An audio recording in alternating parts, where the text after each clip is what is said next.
ओम शांति। ओम शांति। आज की तारीख है 17 फरवरी 2021। साकार महावाक्य। बाबा कहते, मीठे बच्चे, तुम ब्राह्मण सो देवता बनते हो। तुम ब्राह्मण सो देवता बनते हो। तुम ही भारत को स्वर्ग बनाते हो। तुम ही भारत को स्वर्ग बनाते हो। तो तुम्हें अपनी ब्राह्मण जाति का नशा चाहिए, माना ब्राह्मण पने का नशा। क्योंकि ये ब्राह्मण डायरेक्ट ब्रह्मा मुखवंशावली ब्राह्मण है, कुकवंशावली नहीं। ये वो जाति पाति नहीं है। इस बात का नशा कि हम किसकी संतान हैं। अभी पहले शूद्र कुल में थे, अभी ब्राह्मण कुल में है। ब्राह्मण होने का नशा। आज अगर ब्राह्मण होने का नशा होगा तो देवी देवता कितने श्रेष्ठ बनेंगे हम। तो तुम ब्राह्मण सो देवता बनते हो। तुम ही भारत को स्वर्ग बनाते हो। तो तुम्हें अपनी ब्राह्मण जाति का नशा चाहिए ना। भगवान अपने बच्चों को, जो अभी वो हैं, माना ब्राह्मण, शूद्र नहीं है, ब्राह्मण है, इस बात का नशा दिलाना चाहते हैं। क्योंकि नशा ही आपको खुशी देता है। वो शुद्ध अहंकार, एक होता है अहंकार होना, वो अशुद्ध में चला जाता है। एक शुद्ध अहंकार होना, अपने आप में एक नशा होना कि मुझे क्या मिला है, या मेरा इसी जीवन में कितना बड़ा परिवर्तन हो गया है। एक जन्मते ही क्या थे, और जब भगवान ने अपना बनाया तो क्या बनाया। डायरेक्ट अपना बच्चा, और सब कुछ बदल दिया। इस बात का नशा कि अभी हम क्या हैं। तो इसे कितना ऊंचा स्वमान अपने आप में समझें कि हम ब्राह्मण हैं। क्योंकि जो ब्राह्मण बनेंगे वही देवता बनेंगे, और ब्राह्मण ही भारत को स्वर्ग बनाते। ये भी कितना ऊंचा नशा है। तो तुम्हें कितना नशा होना चाहिए ना। नशा चाहिए, ब्राह्मण पने का नशा। आज का प्रश्न, सच्चे ब्राह्मणों की मुख्य निशानियां क्या होंगी। सच्चे ब्राह्मणों की मुख्य निशानियां क्या होंगी। ब्राह्मण हम सभी बनते हैं, एक है सच्चे ब्राह्मण। उनकी मुख्य निशानियां क्या होंगी। उत्तर, सच्चे ब्राह्मणों का इस पुरानी दुनिया से लंगर उठा हुआ होगा। सच्चे ब्राह्मणों का इस पुरानी दुनिया से लंगर उठा हुआ होगा। वे जैसे इस दुनिया का किनारा छोड़ चुके, वे जैसे इस दुनिया का किनारा छोड़ चुके। दूसरा, सच्चे ब्राह्मण वे जो हाथों से काम करें और बुद्धि सदा बाप की याद में रहे। सच्चे ब्राह्मण वे जो हाथों से काम करें और बुद्धि सदा बाप की याद में रहे, अर्थात कर्म योगी हो। हम वो योगी नहीं है जो एक जगह समाधि लगा के बैठ जाते हैं ना। हम वो नहीं है। हम कर्म करते योगी हैं। इसलिए हाथों से काम करें और बुद्धि सदा आपकी याद में रहे, अर्थात कर्म योगी हो। यह है सच्चा ब्राह्मण। तीसरा, ब्राह्मण अर्थात कमल फूल समान। ब्राह्मण अर्थात कमल फूल समान। चौथा, ब्राह्मण अर्थात सदा आत्म अभिमानी रहने का पुरुषार्थ करने वाले। ब्राह्मण अर्थात सदा आत्म अभिमानी रहने का पुरुषार्थ करने वाले। पांचवा, ब्राह्मण अर्थात काम महाशत्रु पर विजय प्राप्त करने वाले। ब्राह्मण अर्थात काम महाशत्रु पर विजय प्राप्त करने वाले। माना ब्राह्मण पने का नशा कितना होना चाहिए, और रियल में सच्चा ब्राह्मण किसे कहा जाता है, उसके अंदर ये सारी निशानियां दिखाई देंगी। सच्चा ब्राह्मण ऐसे सभी ब्राह्मण, पर उन सभी ब्राह्मणों में वो सच्चा ब्राह्मण। हम सभी कहते हैं हम बाबा से बहुत प्यार करते हैं, बाबा हमसे बहुत प्यार करते हैं, पर बाबा चाहते हैं हम बने क्या? सच्चा ब्राह्मण। माना इस पुरानी दुनिया से लंगर उठा हुआ हो, जैसे उस पुरानी दुनिया के लिए है ही नहीं, उससे किनारा छोड़ चुके हैं, है ही नहीं उनके लिए। और सच्चे ब्राह्मण वे जो हाथों से काम करें और बुद्धि बाप की याद में रहे, अर्थात कर्म योगी। ब्राह्मण कमल फूल समान, ब्राह्मण सदा आत्म अभिमानी रहने का पुरुषार्थ करने वाले, ब्राह्मण का महाशत्रु पर विजय प्राप्त करने वाले। ये है नशा ब्राह्मण बनेगा। कहाँ थे, कहाँ से कहाँ तक लाया भगवान। और आज अगर हमें ब्राह्मण पने का नशा होगा तभी सारी चीजें नेचुरल हो जाती है।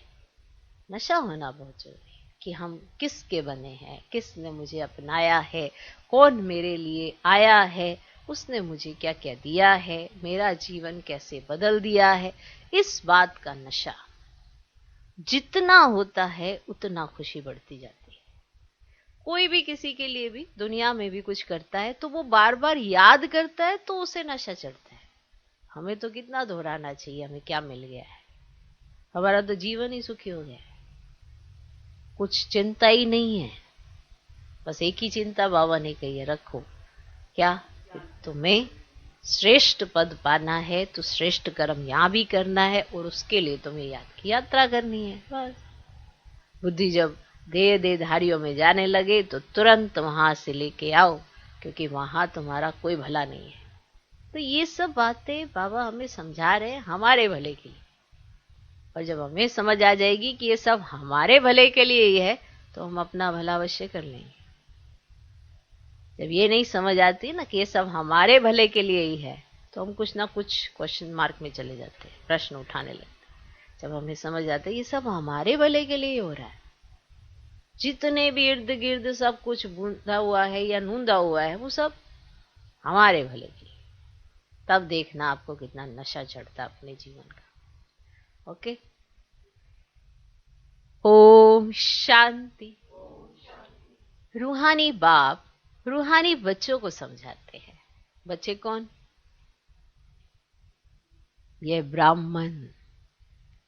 ये कभी भूलो मत कि हम ब्राह्मण हैं, देवता बनने वाले हैं।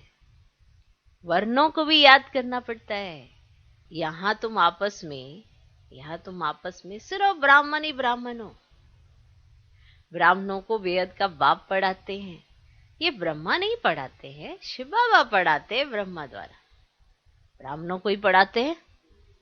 शूद्र से ब्राह्मण बनने बिगड़ देवी देवता बन नहीं सकेंगे। वर्षा शिव बाबा से मिलता है, वह शिव बाबा तो सबका बाप है। इस ब्रह्मा को ग्रेट ग्रेट ग्रैंडफादर कहा जाता है। लौकिक बाप तो सबको होते हैं, पारलौकिक बाप को भक्ति मार्ग में याद करते हैं। अब तुम बच्चे समझते हो यह है अलौकिक बाप, जिनको कोई नहीं जानते। भल ब्रह्मा का मंदिर है, यहां भी प्रजापिता आदि देव का मंदिर है, उनको कोई महावीर कहते हैं, दिलवाला भी कहते हैं, परंतु वास्तव में दिल लेने वाला है शिव बाबा, ना कि प्रजापिता आदि देव ब्रह्मा। दिल किसने लिया? शिव बाबा ने, ना कि प्रजापिता आदि देव ब्रह्मा। सब आत्माओं को सदा सुखी बनाने वाला, खुश करने वाला एक ही बाप है। यह भी सिर्फ तुम ही जानते हो। दुनिया में तो मनुष्य कुछ नहीं जानते, तुच्छ बुद्धि है। हम ब्राह्मण ही शिव बाबा से वर्षा ले रहे हैं।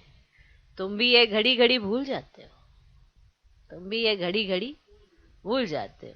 याद है बड़ी सहज, योग अक्षर सन्यासियों ने रखा है। तुम तो बाप को याद करते हो। योग अक्षर कॉमन है, इनको योग आश्रम भी नहीं कहेंगे। बच्चे और बाप बैठे, बच्चों का फर्ज है वेद के बाप को याद करना है। हम ब्राह्मण हैं, डाडे से वर्षा ले रहे हैं ब्रह्मा द्वारा, इसलिए शिव बाबा कहते हैं जितना हो सके याद करते चलो, याद करते रहो। चित्र भी भल रखो तो याद रहेगी। हम ब्राह्मण हैं, बाप से वर्षा लेते हैं, ब्राह्मण कभी अपनी जाति को भूलते हैं क्या? हाँ? आपने कभी देखा जो कुख वंशावली ब्राह्मण होते हैं वो कभी अपनी जाति को भूलते हैं क्या? कभी देखा आपने ऐसा? वो तो बार बार ठोक ठोक के कहते हैं हम ब्राह्मण हैं। तो आप बताओ, क्या वो कभी भूलते हैं क्या? तुम शूद्रों के संग में आने से ब्राह्मणपना भूल जाते हो। जब शूद्रों के संग में चले जाते हो ना, तो अपना ब्राह्मणपना भूल जाते हो। ब्राह्मण तो देवताओं से भी ऊंचे हैं, क्योंकि तुम ब्राह्मण नॉलेजफुल हो। भगवान को जानी जाना नार कहते हैं ना, उसका भी अर्थ नहीं जानते। ऐसे नहीं कि सबके दिलों में क्या है वे बैठ देखते हैं, नहीं, उनको सृष्टि के आदि मध्यांत का नॉलेज है। वे बीज रूप है, झाड़ के आदि मध्यांत को जानते हैं। तो ऐसे बाप को बहुत याद करते। इनकी आत्मा भी उस बाप को याद करती है। वे बाप कहते ये ब्रह्मा भी मुझे याद करेंगे तब तो ये पद पाएंगे, तुम भी याद करेंगे तब पद पाएंगे। पहले पहले तुम अशरीरी आए थे, फिर अशरीरी बनकर वापस जाना है, और सब तुमको दुख देने वाले हैं। उनको क्यों याद करेंगे? जबकि मैं तुमको मिला हूं, मैं तुमको नई दुनिया में ले चलने आया हूं, वहां कोई दुख नहीं। वह है दैवी संबंध। यहाँ पहले पहले दुख होता है स्त्री पुरुष के संबंध में, क्योंकि विकारी बनते। तुमको अब मैं उस दुनिया का लायक बनाता हूं जहां विकार की बात ही नहीं रहती। ये काम महाशत्रु गाया हुआ है जो आदि मध्य अंत दुख देता है। क्रोध के लिए ऐसे नहीं कहेंगे कि ये आदि मध्य अंत दुख देता है, नहीं, काम को जीतना है, वही आदि मध्य अंत दुख देता है, पतित बनाता है। पतित अक्षर विकार पर लगता है। इस दुश्मन पर जीत पानी है। तुम जानते हो हम स्वर्ग के देवी देवता बन रहे हैं। जब तक ये निश्चय नहीं तो कुछ पा नहीं सकेंगे। बाप समझाते हैं बच्चों को, मनसा वाचा कर्मना एक्यूरेट बनना है। मेहनत है। दुनिया में ये किसको पता ही नहीं कि तुम भारत को स्वर्ग बनाते हो। आगे चलकर समझेंगे। चाहते भी हैं वन वर्ल्ड, वन राज्य, वन रिलीजन, वन भाषा। तुम समझा सकते हो सत्युग में आज से 5000 वर्ष पहले एक राज्य, एक धर्म था जिसको स्वर्ग कहा जाता है। राम राज्य और रावण राज्य को भी कोई नहीं जानते।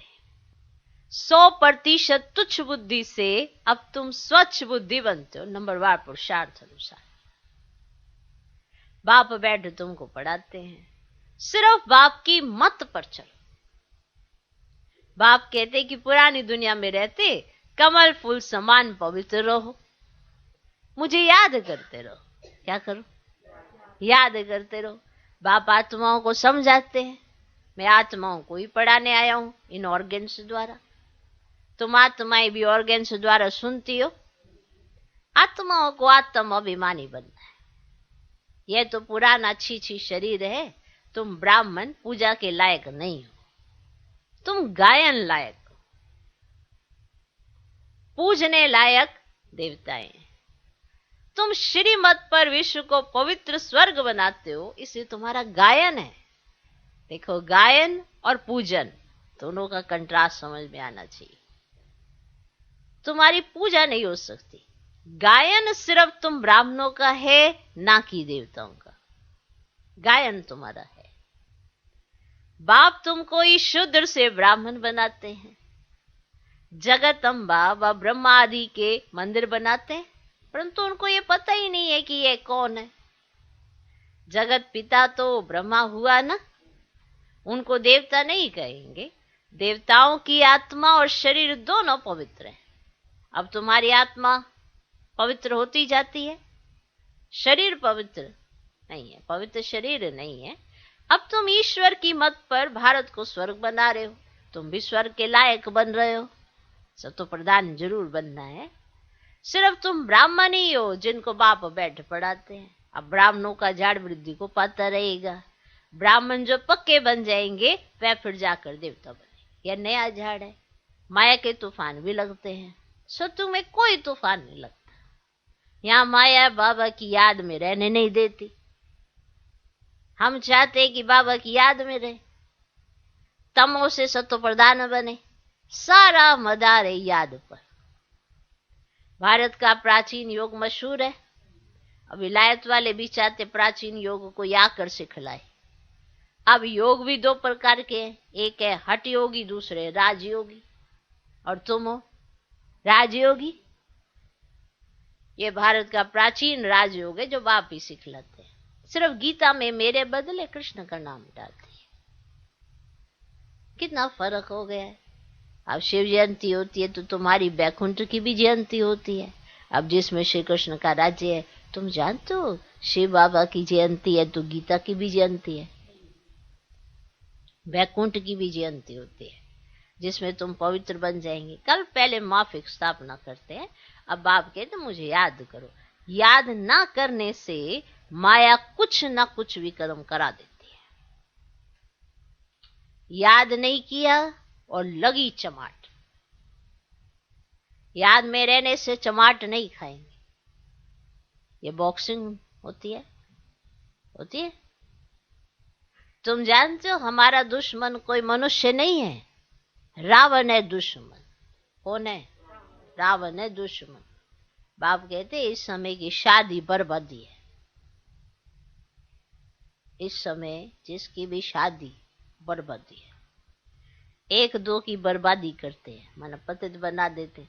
अब पारलौकिक बाप ने ऑर्डिनेंस निकाला है, बच्चे ये काम महाशत्रु है, इन पर जीत पहनो और पवित्रता की प्रतिज्ञा करो। कोई भी पतित ना बने। जन्म जन्मांतर तुम पतित बने हो इस विकार से, इसीलिए काम महाशत्रु का जाते हैं। साधु संत सब कहते हैं पतित पावन ना हो। अब सत्युग में पतित कोई होता ही नहीं, तो बाप आकर ज्ञान से सर्व की सदगति करते हैं। अब सभी दुर्गति में ज्ञान देने वाला कोई नहीं है। अब ज्ञान देने वाला एक ही ज्ञान सागर है। अब ज्ञान से दिन है राम का, रात है रावण की। इन अक्षरों का यथार्थ अर्थ भी देखो तुम बच्चे समझते हो, सिर्फ पुरुषार्थ में कमजोरी है। बाप तो बहुत अच्छी रीति समझाते हैं। तुमने 84 जन्म पूरे किए हैं, अब पवित्र बनकर वापस जाना है। तुमको तो शुद्ध अहंकार होना चाहिए। हम आत्माएं बाबा की मत पर इस भारत को स्वर्ग बना रहे हैं, जिस स्वर्ग में फिर राज्य करेंगे। जितनी मेहनत करेंगे उतना पद पाएंगे। चाहे राजा रानी बनो, चाहे राजा रानी बनो, चाहे प्रजा बनो। राजा रानी कैसे बनते वे भी देख रहे हो। फॉलो फादर गाया जाता है। अब की बात है, लौकिक संबंध के लिए नहीं कहा जाता। ये बाप मत देते हैं मामी कम याद करो तो विक्रम विनाश हो। तुम समझते हो हम अभी श्रीमत पर चलते हैं, भूतों की सेवा करते हैं। बच्चे बाप के पास आते हैं तो शिव बाबा भी ज्ञान से बहलाते हैं। ये भी तो सीखते हैं ना। शिव बाबा कहते मैं आता हूं सवेरे को। अच्छा, फिर कोई मिलने के लिए आते तो क्या ये नहीं समझाएंगे? ऐसे ही कहेंगे क्या कि बाबा आप आकर समझाओ, मैं नहीं समझाऊंगा।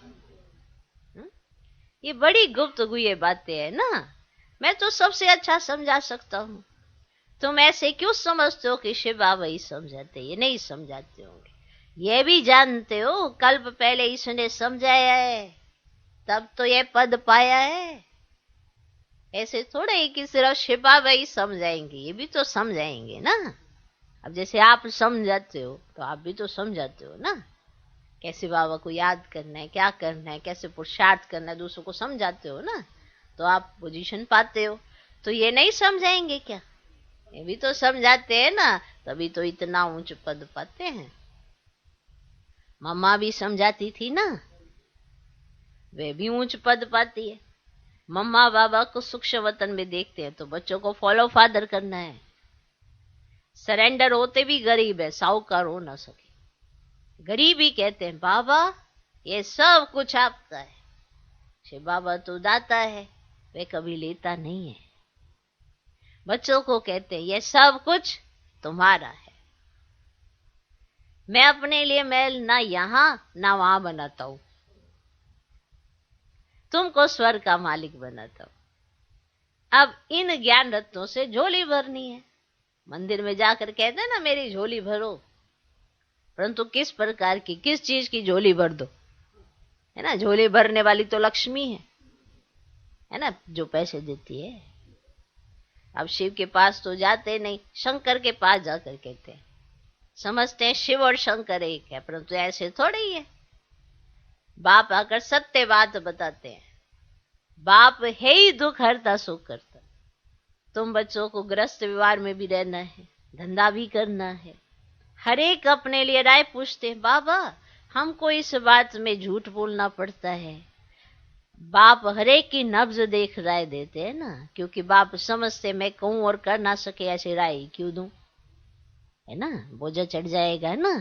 तो बाबा हरेक की नब्ज देख कर राय देते हैं ना। नहीं बाबा ऐसी ऐसी हालत है, ऐसा है, मैं क्या करूं, पूछना चाहिए बाबा से, मैं क्या करूं, आप ही अनुमान लगा लो, तो अवस्था बिगाड़ लेते हैं, है ना। अवस्था बिगाड़नी है नहीं है, अवस्था सुधारनी है। हर बात से अवस्था बननी चाहिए, बिगड़नी नहीं चाहिए। इसीलिए बाबा से हर बात में राय लेनी चाहिए, नहीं लेनी चाहिए, लेनी चाहिए। तो कहीं ऐसे पूछते कारोबार में कुछ ऐसा होता है ना, तो बाबा ऐसा ऐसा करना पड़ता है ऐसा, तो फिर बाबा नब्ज देख कर राय देते हैं। ऐसा नहीं बाबा अभी कुछ कहे और वो जाके बार में ट्रेटर बन के गए बाबा तो ऐसा बोलना सिखा रहे थे, तो बन गया ना ट्रेटर हो। हर एक को राय, हर एक के पुरुषार्थ अनुसार और नब्ज देख के जी जाती है। आपको जो राय दी जाएगी वो दूसरे को नहीं दी जाएगी, दूसरे को नहीं, तीसरे को नहीं दी। कहेंगे फिर बाबा ऐसे माना, फर्क कर रहे हैं। फर्क बाबा में नहीं, आपके पुरुषार्थ में है। अगर आपका पुरुषार्थ सही है तो बाबा आपको वही करने के लिए कहेंगे जो ब्रह्मा बाबा करते हैं, समझे। वरना क्या कहेंगे, चलो बच्चों करो, क्योंकि आपकी बुद्धि अगर अच्छी होगी तो ही बाप की राय आपको समझ में आएगी, वरना कुछ ना कुछ ऊपर नीचे करते रहेंगे। तो बाबा ऐसी राय ही क्यों दे जो आप कर ना सको, नहीं। तो बाप हर एक की नब्ज देख राय देते हैं, क्योंकि बाप समझते हैं मैं कहूं और कर ना सके ऐसी राय ही क्यों दो। नब्ज देख राय ही ऐसी दी जाती है जो कर भी सके, ठीक है। कहूं और करे नहीं तो नाफरमान बरदार की लाइन में आ जाए, समझे। जिसने बाबा को जान लिया, पहचान लिया, तो सब समझ आ जाता है। जब आप पुरुषार्थ करते हो ना तो आप ये समझने लगते हो। जब आपकी याद की यात्रा इतनी अच्छी होती है, जब एक इंसान को समझने के लिए क्या करता है, उसके जैसा सोचने की कोशिश करता है, तब वो जाके समझ पाता है उसको। दो व्यक्ति एक दूसरे को समझने की कोशिश तब कर पाते हैं जब वो उसके जैसा सोचते हैं, तभी समझ पाते हैं। अब हमें अगर भगवान को समझना है तो हमें हमारा चिंतन भगवान जैसा तो बनाना पड़ेगा, उस लेवल तक पे जाना पड़ेगा कि भगवान क्या सोचता है, तब जाके हम भगवान को सही मायने में समझ सकते हैं। कि कोई भी अब जो दोस्त बनते हैं तो वो उसके लिए क्वालिटी ही सोचते हैं, उसके गुण ही सोचते हैं, तो उसके लेवल पे जाके वो चिंतन करते हैं, तो एक दूसरे को बहुत अच्छी तरह से अंडरस्टैंड कर जाते हैं। और फिर वो दोस्ती कभी कोई तोड़ नहीं सकता, क्योंकि वो एक दूसरे को अच्छे से समझ चुके हैं। और जो समझ जाता है तो वो टूटता नहीं है। तो हम कितना बाप को जान चुके हैं, कितना बाप को समझ चुके हैं, कितना उनका कहना मान चुके हैं, उसी परमान हर बात को समझ में आ जाती है, तब जाके बनते सच्चे ब्राह्मण। वरना ये टफ ही लगा रहता है, क्या करें, कैसा करें, ऐसा क्या करें जो हम वो दिल पर चढ़े, ऐसा क्या कर दें जो ऐसा, कुछ ना करें, समझ जाएं। जब समझ जाओगे, क्योंकि वो हमेशा एक जैसा ही है, हम ऊपर नीचे हो रहे हैं ये भी समझ जाएं। वो एवर प्योर है, हमारी प्योरिटी ऊपर नीचे हो रही है ये भी समझ जाएं। वो सदा पॉजिटिव है, हम ऊपर नीचे होते हैं, पॉजिटिव नेगेटिव, ये भी समझ जाएं। तब जाके आप बाप को बहुत अच्छी तरह समझ, तब जाके वो जो राय आपको देंगे आपको हजम भी हो जाएगी। इसीलिए जब भी वो कोई राय दें तो वो अपने भले के लिए स्वीकार करें, लेकिन अपनी बात भी जरूर रख दे, कि अगर आपको कारोबार में कुछ ऊपर नीचे हो रहा है तो भी तो राय मांगोगे ना, बात भी तो रखोगे, तो राय जरूर लेनी चाहिए। ऐसे नहीं अपना ही अनुमान मत लगाते रहना चाहिए। तो बाप जो राय दे उसे मान लिया जाए तो फरमान बरदार। इसीलिए बाबा ऐसी कोई राय ही नहीं देते जो बच्चे मान ना पाए और ना फरमान बरदार की लाइन में आ जाए। हर एक का अपना अपना हिसाब किताब है। सर्जन तो एक ही है, उनके पास आना पड़े। एक ही सर्जन है, ये बात याद रखना। 10, 12, 20, 30 सर्जन नहीं है, एक ही है, तो एक ही के पास आना पड़ेगा ना। वे पूरी राय देंगे, सबको पूछना चाहिए बाबा इस हालत में हमको कैसे चलना चाहिए, फिर जो वो राय दें उस पर चलना भी चाहिए, तब जाके सफलता मिलती है। ऐसे नहीं वो आपको कुछ कहें आप विपरीत सोचें, वो आपको ऐसा कहें आप उल्टा सोचें, तो फिर क्या होगा, आप आ गए ना नाफरमान बरदार के उसमें। इसीलिए बाबा कहते उसको है जो कर पाता है, वरना सबके लिए तो सब कुछ नहीं कहते हैं। तो सर्जन तो एक ही है, उनके पास जाना पड़े आना पड़े वे पूरी राय देंगे। सबको पूछना चाहिए बाबा इस हालत में हमको कैसे चलना चाहिए, अब क्या करें। बाप स्वर्ग में तो ले जाते, तुम जानते हो हम स्वर्गवासी तो बनने वाले हैं, बनने वाले। अब हम संगमवासी हैं। तुम अब ना नरक में हो ना स्वर्ग में हो। जो जो ब्राह्मण बनते हैं उनका लंगर इस छीछी दुनिया से उठ चुका है। तुमने कलयुगी दुनिया का किनारा छोड़ दिया है। कोई ब्राह्मण तीखा जा सकता है याद की यात्रा में, कोई कम, कोई हाथ छोड़ देते हैं अर्थात फिर कलयुग में चले जाते हैं। तुम जानते हो खेवैया हमको अब ले जा रहा है। वह यात्रा तो अनेक प्रकार की है, तुम्हारी एक ही यात्रा है। यह बिल्कुल न्यारी यात्रा है। हाँ, तूफान आते हैं जो याद को तोड़ देते हैं। इस याद की यात्रा को अच्छी रीति पक्का करो, मेहनत करो। तुम कर्म योगी हो। कौन? कर्म योगी। हर कर्म करते हुए योग जरूर होना चाहिए, हर कर्म करते हुए तुम कर्म योगी हो। कई कर्मों से न्यारे होकर योगी बनने की कोशिश, लेकिन याद रखो राजयोगी और कर्म योगी ये दो पाठ आपने इसी समय और संगम पर पढ़े होंगे और आपको मालूम होगा कि इसके साथ ही बाबा कहते हैं तुम्हारा प्यार आशिक माशूक जैसा होना चाहिए, जो सब कुछ करते लेकिन बुद्धि की तार उनकी एक दो के साथ जुड़ी रहती है, तो तुम्हारी भी ऐसी होनी चाहिए। वो भी याद है, ये भी याद है ना। मैं ऐसी वो कोई समाधि लगाने के लिए कहता हूं, ना मैं टांग पे टांग चढ़ा के बैठने के लिए कहता हूं। मैं तो सिर्फ इतना कहता हूं कि मन बुद्धि तुम्हारे मुझ में लगे रहे। ओके, तुम कर्म योगी हो, जितना हो सके हद काटे दिल याडे। आधा कलब तुम आशिक माशूक को याद करते आए हो, है ना। बाबा यहां बहुत दुख है, अब हमको सुखधाम का मालिक बना। याद करते आए ना तुम, आशिक करते आए ना, माशूक को याद करते आए। आधा कलब तुम आशिक माशूक को याद करते आए हो। बाबा यहाँ बहुत दुख है, अब हमको सुखधाम का मालिक बनाओ।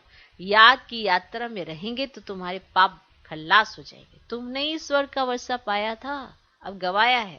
भारत स्वर्ग था तब कहते प्राचीन भारत, भारत को ही बहुत मान देते हैं, सबसे बड़ा भी है सबसे पुराना भी है।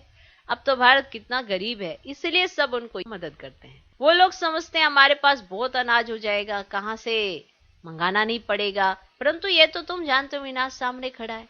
जो अच्छी तरह से समझते हैं उन्हों को अंदर बहुत खुशी रहती है। प्रदर्शनी में कितने आते हैं, कहते हैं तुम सत्य कहते हो, परंतु ये समझें कि हमको बाप से वर्षा लेना है, ये थोड़ी बुद्धि में बैठता है। यहां से बाहर निकले खल्लास। तुम जानते हो बाबा हमको स्वर्ग में ले जाते, वहां ना गर्भ जेल में ना उस जेल में जाएगी। अभी जेल की यात्रा भी कितनी सहज हो गई है, फिर सत्युग में कभी जेल का मुंह देखना भी नहीं मिलेगा, दोनों जेल नहीं रहेगी। यहाँ ये सब है माया का पौम। बड़ों बड़ों को जैसे खलास कर देते हैं, आज बहुत मान दे रहे हैं, कल मानी खलास। आज हर एक बात क्विक होती है, हर एक बात क्विक होती है, मौत भी क्विक होते रहेंगे। सत्युग में ऐसे कोई उपद्रव होते ही नहीं, आगे चल देखना क्या होता है। बहुत भयंकर सीन है। तुम बच्चों ने साक्षात्कार भी किया है। बच्चों के लिए मुख्य है याद की यात्रा। अच्छा, मीठे मीठे सिकिलधे बच्चों प्रति माता पिता बाप दादा का याद प्यार और गुड मॉर्निंग। रूहानी बाप की रूहानी बच्चों को नमस्ते। हम रूहानी बच्चों की भी रूहानी बाप को नमस्ते नमस्ते नमस्ते। Good morning good morning good morning. मनसा वाचा कर्मणा, बहुत बहुत एक्यूरेट बनना है। इस बात को तो ना फिक्स ही कर लो। मनसा में जो संकल्प उठने चाहिए वो श्रीमत परमान होने चाहिए। वाचा जो बोले वो श्रीमत परमान होनी चाहिए। कर्म श्रीमत परमान होने चाहिए। एक्यूरेट बनना है। ये हम सोच लें कि हाँ भी एक्यूरेसी हमारे में कहाँ, तो फिर आप ब्राह्मण हो, आपके साथ भगवान है, क्या एक्यूरेसी नहीं हो सकती? क्यों नहीं हो सकती? आप कैसे ये कमजोर से संकल्पों को जन्म देके अपना जो एक मोरल भगवान ने आपका बढ़ाया उसको कम करते रहते? तो मनसा वाचा कर्मणा, बहुत बहुत एक्यूरेट बनना है। ब्राह्मण बनकर कोई भी शूद्रों के कर्म नहीं करने हैं। ब्राह्मण बनकर कोई भी शूद्रों के कर्म नहीं करने हैं। आपको मालूम है शूद्रों के कर्म क्या होते हैं, तो आपको इस जीवन में वो कर्म नहीं करने हैं। ब्राह्मण बनकर कोई भी शूद्रों के कर्म नहीं करने हैं। क्या नहीं करना? शूद्रों के कर्म नहीं करने हैं। दूसरा पॉइंट, बाबा से जो राय मिलती है उस पर पूरा पूरा चलकर फरमान बरदार बनना है। तो बाबा से जो राय मिलती है उस पर पूरा पूरा चलकर फरमान बरदार बनना है। कर्म योगी बन हर कार्य करना है। कर्म करते याद रखना चाहिए कि मेरा योग लग रहा है या नहीं लग रहा है। योग लगना बड़ा जरूरी है उस समय, तो वो कर्म श्रेष्ठ हो जाता है। कर्म योगी बन हर कार्य करना है। तो बाबा ने समाधि देनी सिखाई है? सिखाई है समाधि? समाधि देनी सिखाई है? नहीं सिखाई समाधि। कर्म करते योग में रहना सिखाया। सर्व की झोली ज्ञान रत्नों से भरनी है। सर्व की झोली ज्ञान रत्नों से भरनी है। आज का वरदान, अमृत वेले के महत्व को समझकर यथार्थ रीति यूज करने वाले सदा शक्ति संपन्न भव। अमृत वेले के महत्व को समझकर यथार्थ रीति यूज करने वाले सदा शक्ति संपन्न भव। स्वयं को शक्ति संपन्न बनाने के लिए रोज अमृत वेले तन की और मन की सैर करो। जैसे अमृत वेले समय का भी सहयोग है, जैसे अमृत वेला समय है ना, उसका भी सहयोग है। बुद्धि सतो प्रधान स्टेज का भी सहयोग है। माना उस समय बुद्धि सतो प्रधान स्टेज पर होती है, उसका भी सहयोग है। तो ऐसे वरदानी समय पर मन की स्थिति भी सबसे पावरफुल स्टेज भी चाहिए। और सबसे पावरफुल स्टेज की चाहिए ना, क्यों? क्योंकि वरदानी समय है तो मन की स्थिति भी सबसे पावरफुल स्टेज की चाहिए। पावरफुल स्टेज अर्थात बाप समान बीज रूप स्थिति। साधारण स्थिति में तो कर्म करते भी रह सकते हो, लेकिन वरदान के समय को यथार्थ रीति यूज करो तो कमजोरी समाप्त हो जाएगी। तो ये जो अमृत वेले का समय है ये वरदानी समय है, इसको सही ढंग से यूज करो, तब जाके कमजोरियां खत्म होगी। आज का स्लोगन, अपने शक्तियों के खजाने से शक्तिहीन परवश आत्मा को शक्तिशाली बनाओ। अपने शक्तियों के खजाने से शक्तिहीन परवश आत्मा को शक्तिशाली बनाओ। ओम शांति।